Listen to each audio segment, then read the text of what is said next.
Winter arc. And winter is coming.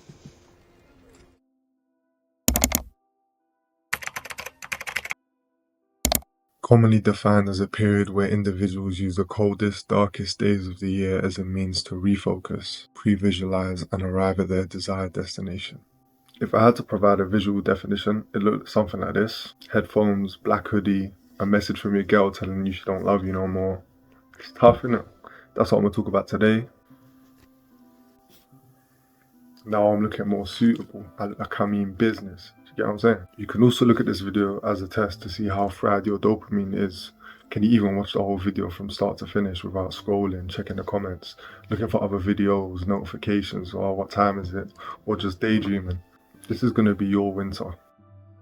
There's going to be distractions, things are going to happen, you're going to have doubts, but the only thing that matters is that you perform and you get to where you want to be, no matter what. You probably ain't reached your goals this year. You might not have even tried to reach them.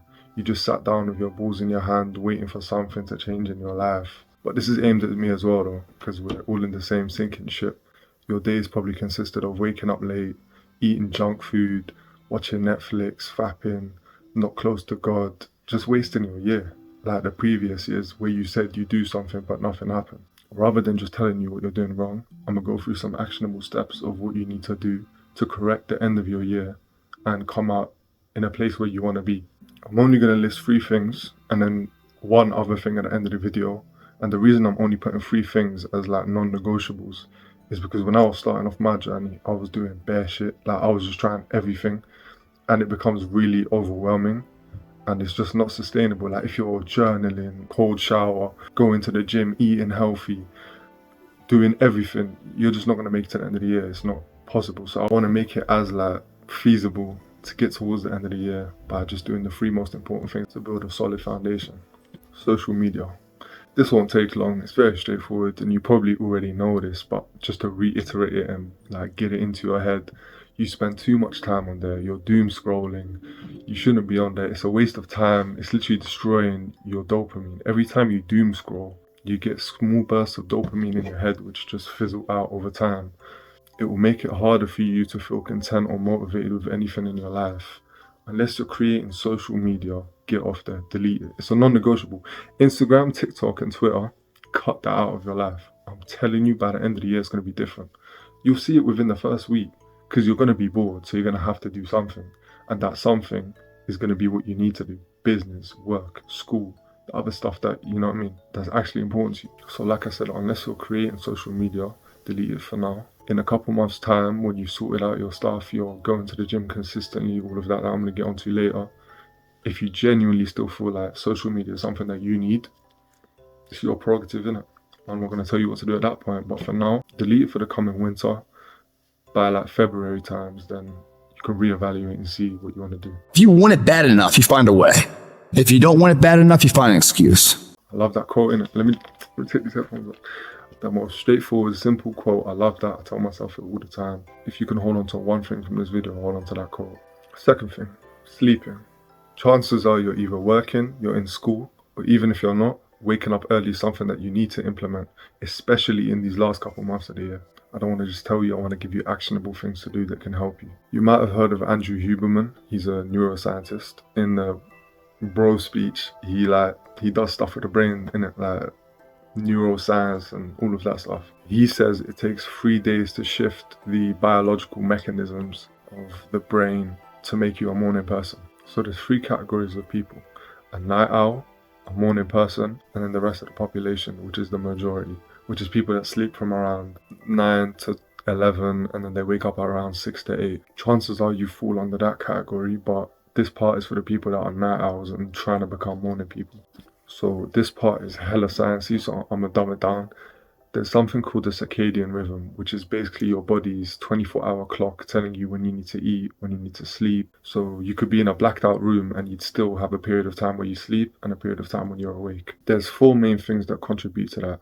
The first thing is getting bright light early in the morning. That doesn't mean having a staring competition with the sun. Just going outside. If it's sunny, then 10 to 15 minutes in front of the sun. And if it's like cloudy, which if you live in London, that's the situation most of the time, then 20 minutes, 15 to 20 minutes. The second is exercise. There's some scientific stuff that shows that exercise is best in the morning to help you wake up. So if you're already going outside to get light in your eyes, skipping, jogging, doing one of those two whilst you're outside already getting the light, it will help towards that. He also speaks about caffeine. Personally, I don't drink caffeine because I tried it one time, my heartbeat was moving a bit too quickly. Put that to the side. But if you do drink caffeine, then maybe it's something you want to try in the morning when you wake up. It will introduce your body to waking up early, and it will kind of register that you need to have caffeine at that time. But if not caffeine, you can eat something in the morning. That's what I do. I'm more of a breakfast person, so I have quite a big breakfast in the morning. So that's the third thing. The final one is social interactions, because if you're interacting with people early in the morning, you're going to entrain yourself to need to do that in the morning. I'll be completely transparent. The only way I'm speaking to anyone in the morning is if my parents are awake, which they're not most of the time. But I just wanted to include that because that's something that he said. So do with that what you will. But if you do want to take that part seriously and there's no one awake, talk to yourself. No, I'm joking, not talk to yourself. Yeah, I don't know. Maybe go outside, speak to people that are taking their dogs on walks or something like that. So let's play this out. You set an alarm, 5 alarms, 10 alarms, whatever you need to wake up at 5 a.m. You wake up, you're going to feel a bit more energized than the day before.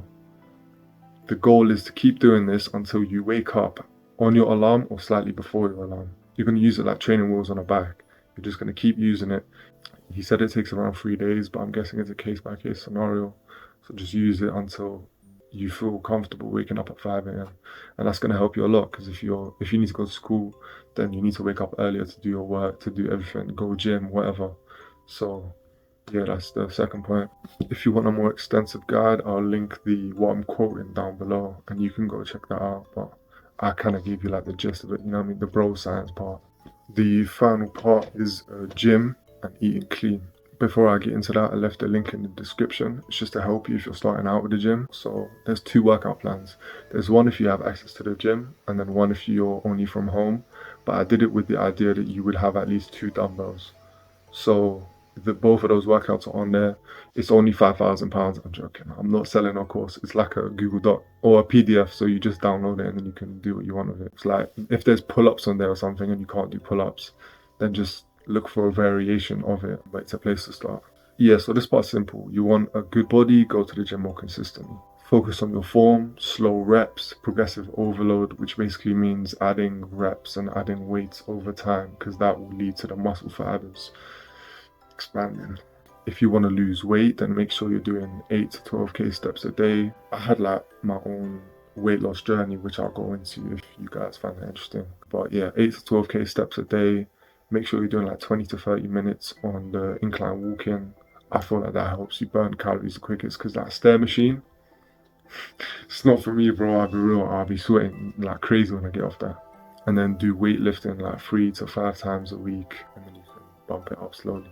And then when you're not working out, make sure you're at least doing one physical thing to keep yourself moving, whether that's going for a walk, doing an ab session from home, just anything like that. Do you get what I'm saying? Just be active. You lot probably already know all of this, and it might just come down to laziness, which I really can't help you with, and no one can help you with it. Going to the gym and taking care of yourself is a form of self-love that you genuinely deserve, no matter what you feel about yourself or how you feel about yourself. So do yourself that service at least of getting into good shape. You don't need some next level motivation to want to go to the gym, like your girlfriend broke up with you and she slept with X, Y, and Z. You could simply just want to go for more confidence, and that's fine. And personally, in my opinion, I think working out for yourself is so much better than doing it angry and doing it because someone hurt you.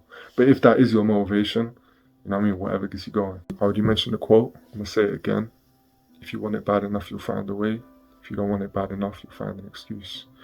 And our year has probably been full of a lot of excuses. So let's change that. And the final part, so I covered the gym. Now for the eating. The first thing is try to stop completely or have as little processed foods as you can. So processed foods is basically, if you look at the ingredients and you don't know what's on there, it's probably gone through factories and it's got some crazy stuff in there. That's processed foods. Don't eat that, or stay away from it as much as you can.